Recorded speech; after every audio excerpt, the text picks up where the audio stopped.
Hello, hello, Hello. everybody. Hi, Valeria. Good to see you here in Hello, Begonia. our wonderful LinkedIn Live every first Tuesday of the month. Valeria and myself, we are here together with you in our special format with the name Me, Myself, and AI, where we invite you, change makers, industry leaders, entrepreneurs, and people having the curiosity to learn more about what's going on with AI, what are the latest trends, and what will be the best user case you could start bringing into your daily business life and daily operational life. And here we are with Valeria and myself, and because we always have new people joining us. Valeria, do you want to introduce yourself and say hello? Sure, of course. My name is Valeria. I am AI trainer and consultant. I've been working with all sizes of businesses, from smaller businesses, helping them implement AI solutions, and to bigger corporates, training them. And really passionate about the topic, passionate about the productivity it can bring, passionate about the equity it can create also for women in leadership roles, and excited to be here today. Great. And from my part as well, a short introduction. My name is Begonia Mirayo. I am an entrepreneur and a game changer of women in technology. I'm the managing director of Y Consult and the founder of the social impact network Net for Tech, where we are today holding this section, and where we work together with individuals committed and engaged to make our technology more diverse while lifting female careers with the power of the community. And I'm an tech enthusiast and a heavily early adopter of the new technologies because I know how powerful it is. And this is my way working with the best expert we have in the network, which is who is Valeria, and offering you a series of trainings, formats, and opportunities to upskill yourself and become the AI leader you want to be today and in the future. So, having said that, what is everything about today? What do we want to go together and discover in the next 30 minutes together using the power of the lunch break? So we are going to see briefly what's going on and what's new in AI. We will discover AI for content and copywriting, some user cases we have here together with Valeria. And please let us end invited you to be part of our AI leadership roadmap, where we are going to have today an amazing deep dive number 3, and you will discover as well what's going on in May. So having said that, Valeria, what's going on in the AI? Hi. Yeah, thank you. I think it's my favorite section because I have many people asking me when I do trainings, how do you even keep up with everything that's going on? Because everything, something happens every day. There is a new model, there is a new feature, there is a new report, and that's why today is a great opportunity also for you to get to know very practical things that might be relevant to your career and to your day-to-day life. One of them is you probably noticed if you are a Claude user. So we know ChatGPT. Claude is another chatbot which has its own personality. There is even like an article on the Claude personality, and which is more ethical. It does not use your data by default to train its models. And you might want to discover it as well for some use cases, maybe like writing, coding, if that's something that you do.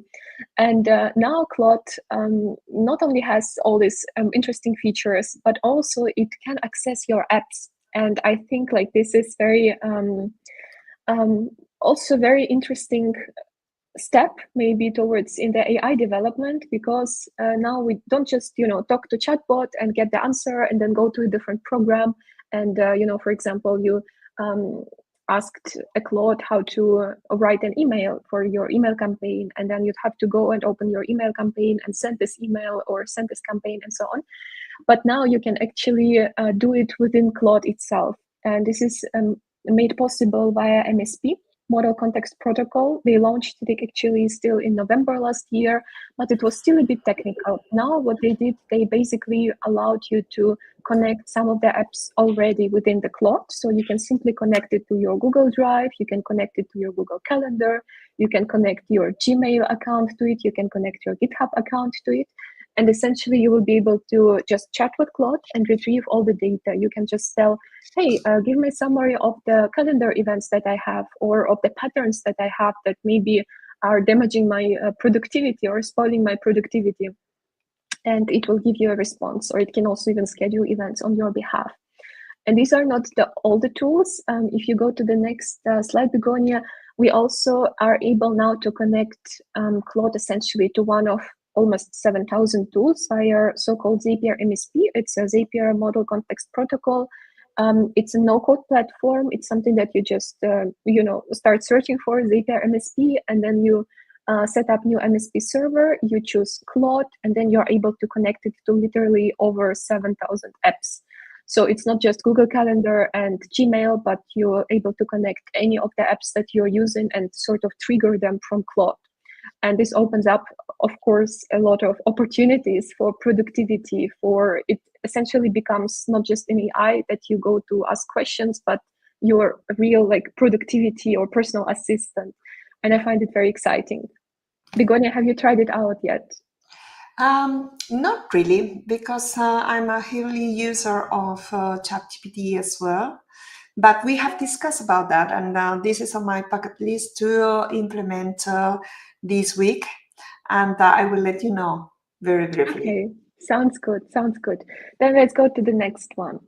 So the next one, there is an interesting report that we recommend you to read, and Begonia will share it in the chat as well. It's the 2025 AI Index report from Stanford.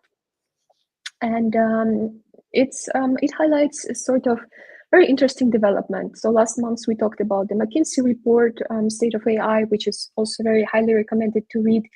This one also very interesting could be for professionals or for business owners.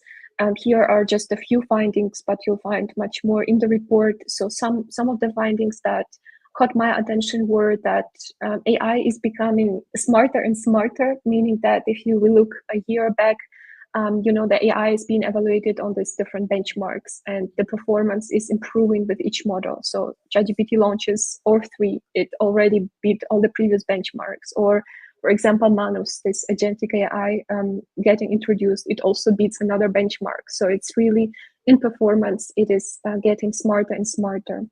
It's also increasingly embedded in everyday life. So not just the professional life, but also personal life. So I think you also noticed the change in your behavior, maybe from last year, that now you're much more often maybe you're not using Google search anymore, you're using ChatGPT instead of it.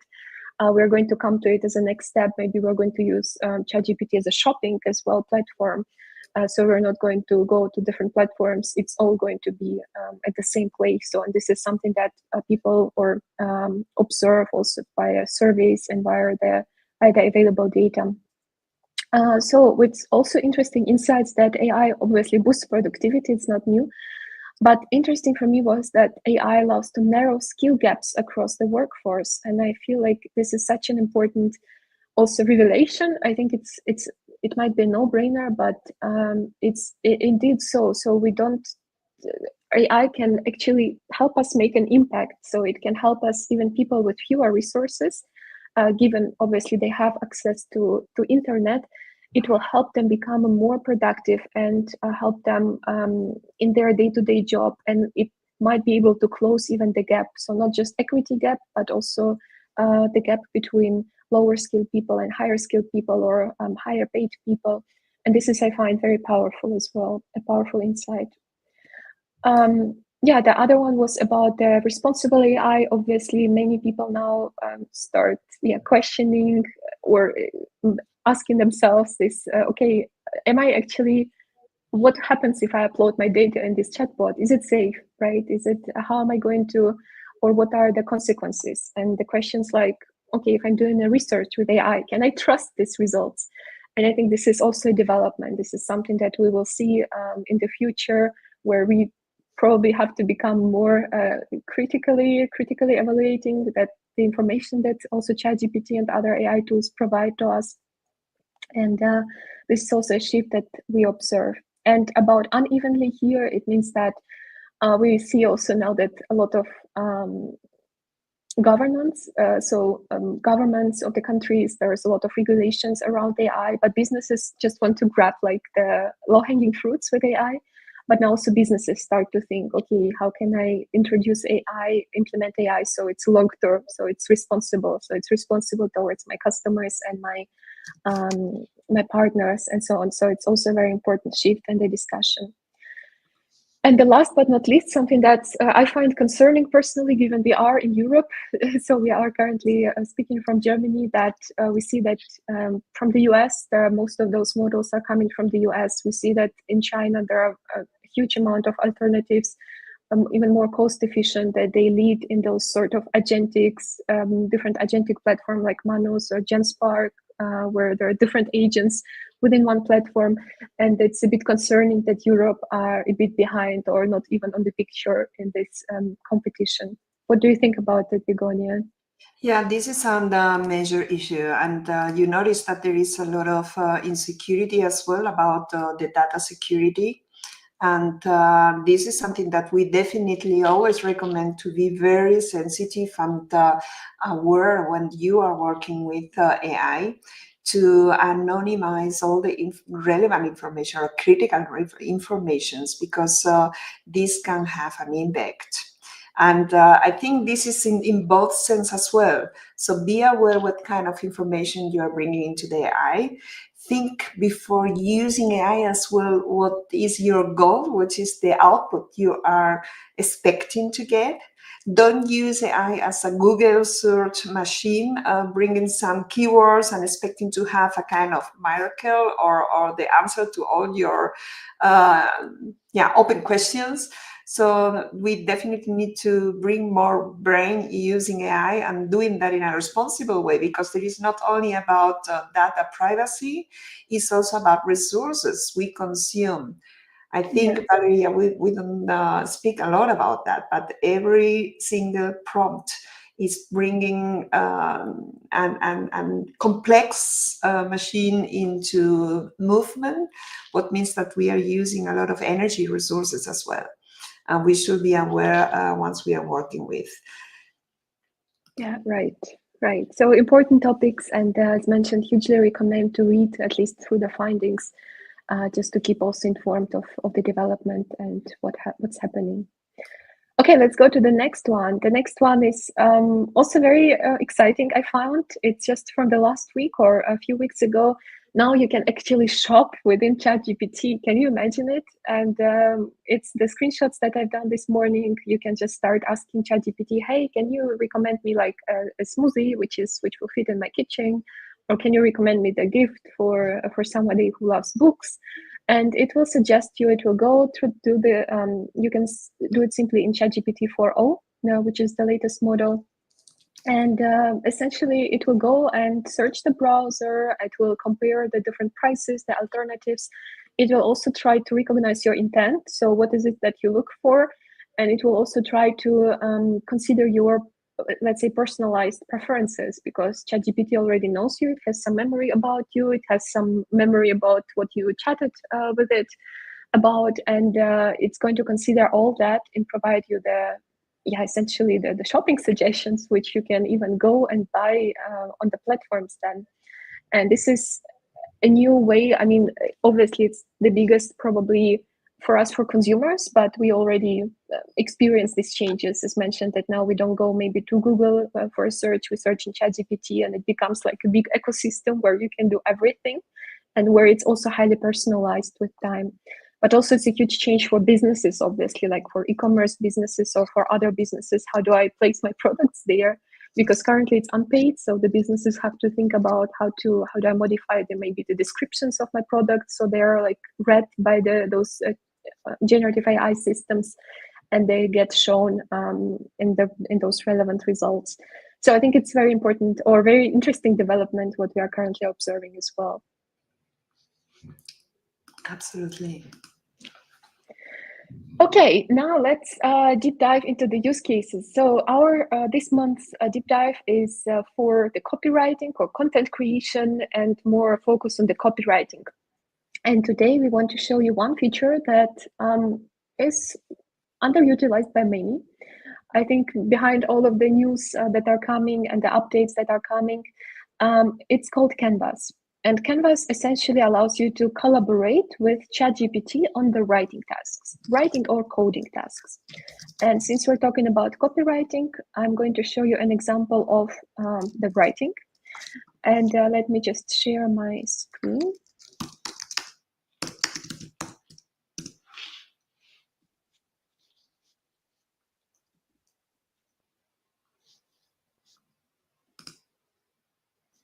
I think, Begonia, you have to share it within the StreamYard. Are you able to see my screen? Yes. Okay, perfect. Very good. So essentially what you can do, I'm going to provide a very, probably very easy example, not a very sophisticated one. Just let me. So I'm uploading the, like, it's a carousel post that I want to publish, and I can say, can you write blog outline about voice AI? Include use cases for businesses, considerations like data privacy and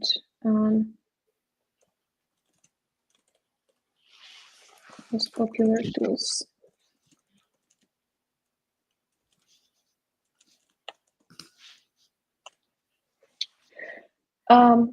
So as you can see, I just asked it to write the blog outline. As mentioned, the prompt is not very sophisticated because I want to show you the capability.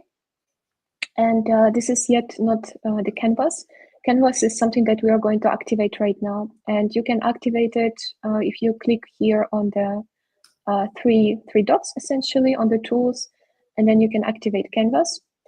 And now, as you can see, it already pops up here in the chat. We can say,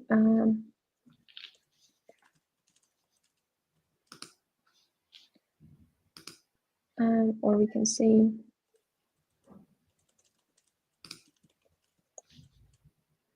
make it easier optimized. And this is just an example, but you see, the Canvas is now opened. And Canvas is something that you see on the right side here, this sort of window popped up. And now what I'm able to do, once it actually stopped generating, so I'm able to first edit it.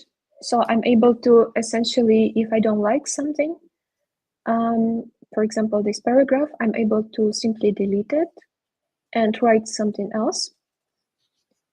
So this is the way you can think about your writing projects. It doesn't matter if you optimize your resume or your cover letter, for example, with the help of AI, or you're writing a LinkedIn post maybe, and so on. So you don't have to chat with ChatGPT back and forth and tell it, hey, no, I like it, but remove this first paragraph and extend it to the second paragraph. You can actually do it by yourself. You can also modify here the font, essentially how it, the headings, whether it's a heading or the body. And that's not it. You can also, you have the whole range of tools here. If you click or if you hover over this pen here, you can first, you can enhance the reading level, right? And something, if we talk about like LinkedIn posts, usually say that it should be like a very basic reading level, maybe like, I don't know, middle school or something, so that because people scroll through the information or they scan through the information. So this is something that you're able to do, or the opposite. If you're writing a scientific paper, you might want to do it more like sophisticated, with more sophisticated language, for example, college. And then AI will essentially rewrite it to reflect more of this, different reading level, different tone. So this is one of it.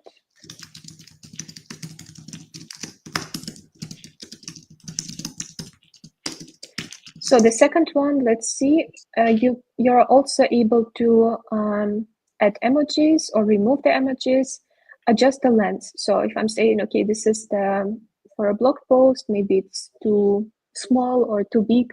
This is something you're able to do just by, with this toggle. You can say it should be a bit longer, or the longest one, or it should be shorter. Let's make it shorter in this case. And you have all these different capabilities within this canvas. So you can also say, for example, if you do a LinkedIn post, so sometimes I'm using ChatGPT to facilitate LinkedIn post creation. I might, just put in there all my raw thoughts or the bullet points, and then I will ask it to modify it in a nice post. And then often it adds emojis, but I don't typically I don't add a lot of emojis to my post. So here I can tell, hey, actually, I want to remove the emojis from this post. So just remove them, or the other way around. You can say, hey, I actually want it to be it's my style. I'm using emojis. So you can add the emojis here, and you can do also a final polish when you're more or less happy with the result.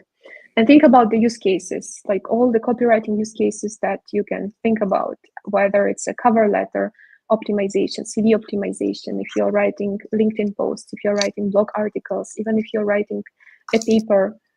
For example, later today in the deep dive, we have a research and data analysis deep dive later during the day, and we're going to look at this deep research functionality, or deep research agents of OpenAI, of Gemini, Manus as well. And for example, here, if you do the deep research in OpenAI for your work, later you are able to do this canvas as well. For example, it generated your report or a paper, and then you are able to activate canvas to actually, modify some parts of it, polish it, just, reformat it as you wish.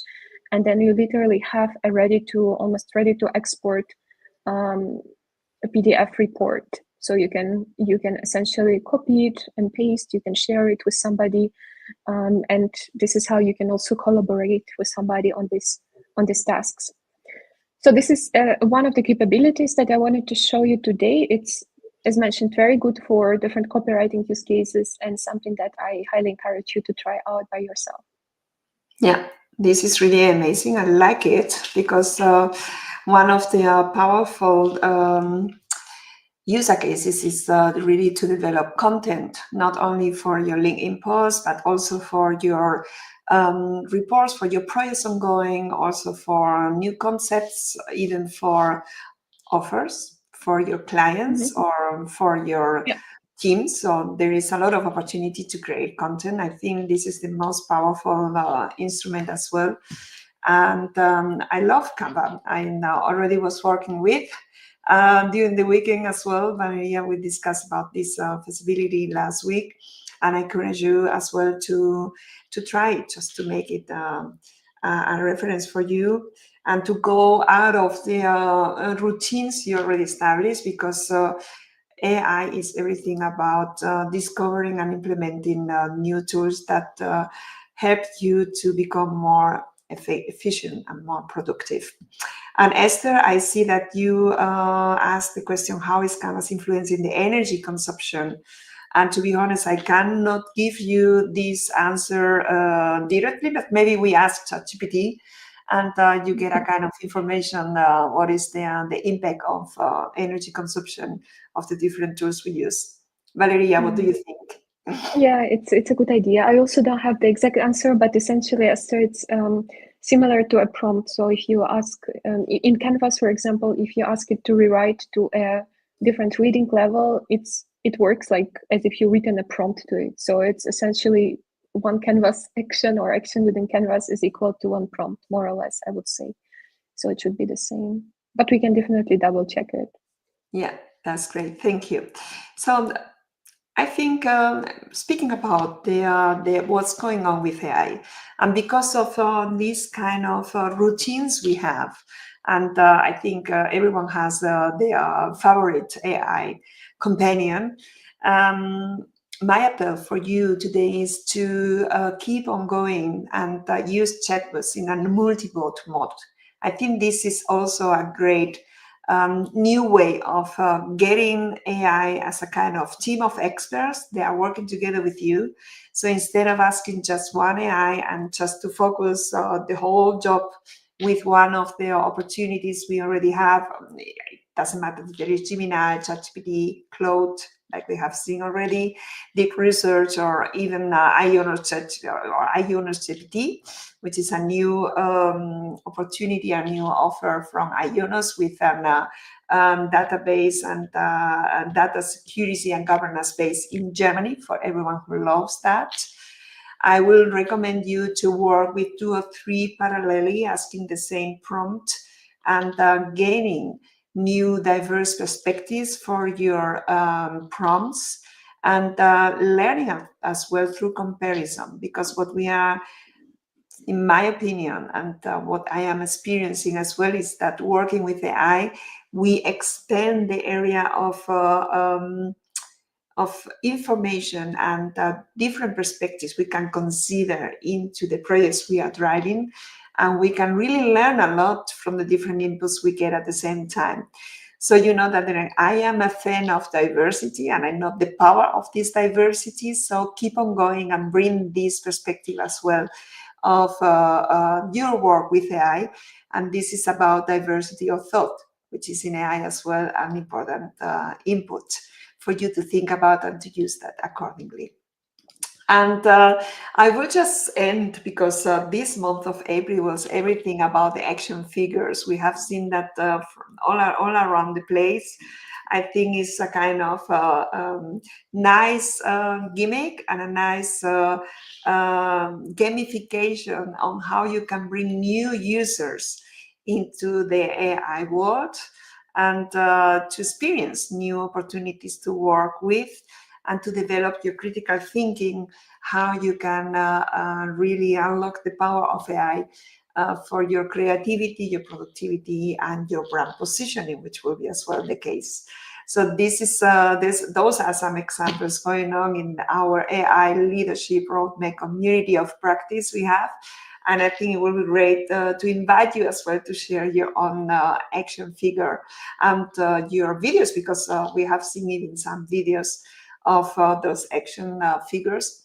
And if you are curious about how to get it, we can also provide the prompt in their chat, in the message you are going to see here in our LinkedIn Live.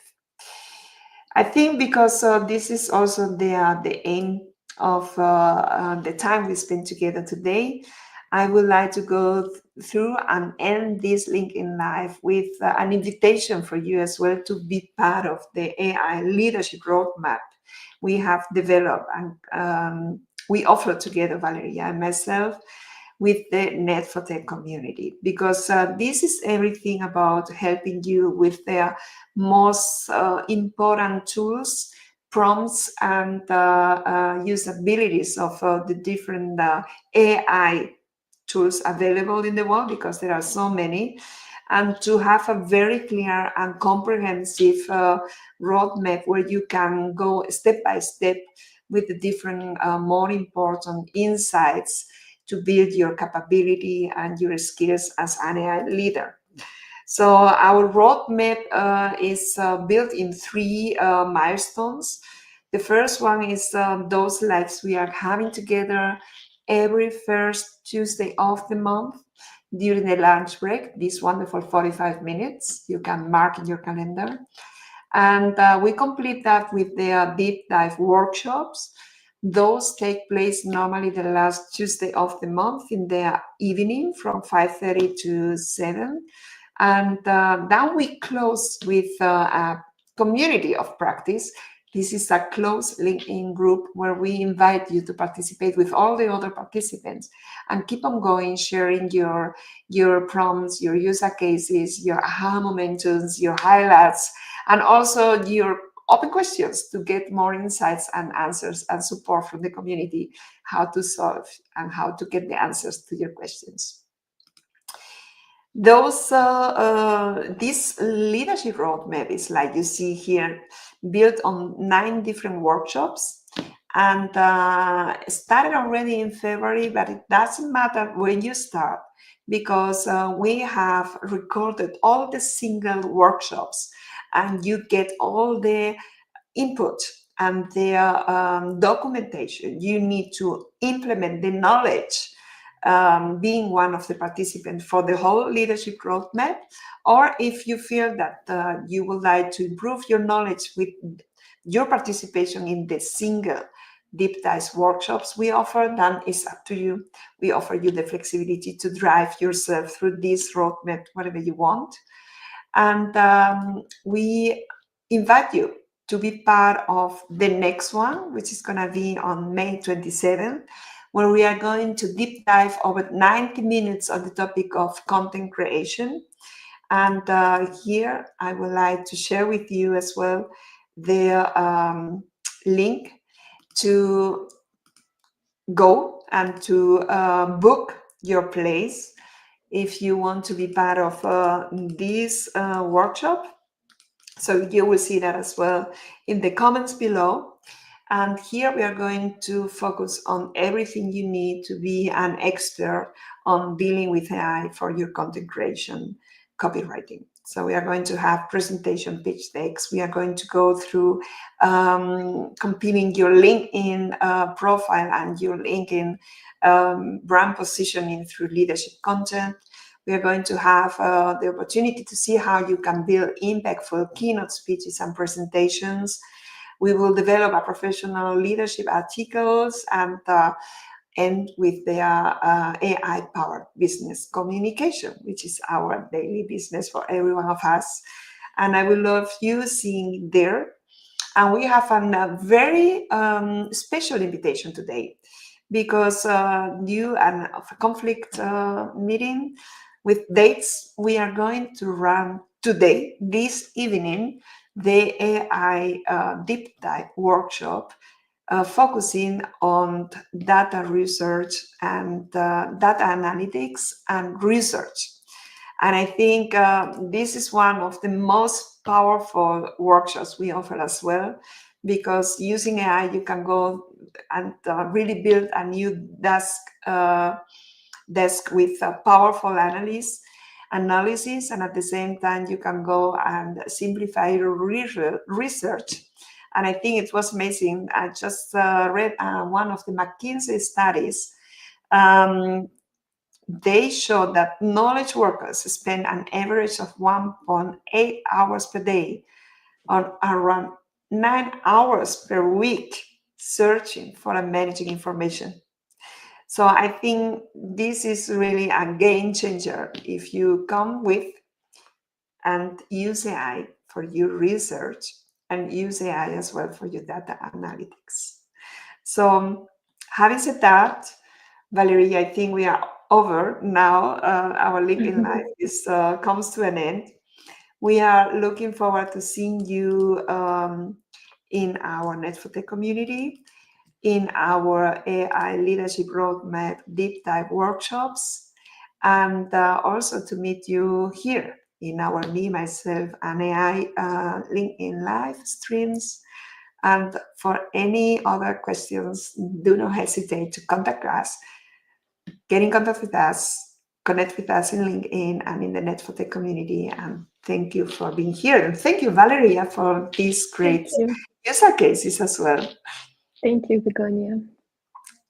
Enjoy your day and see you this afternoon. And see you later. Empower your AI leadership career with Net for Tech, Valeria, and myself. Bye-bye. Bye-bye.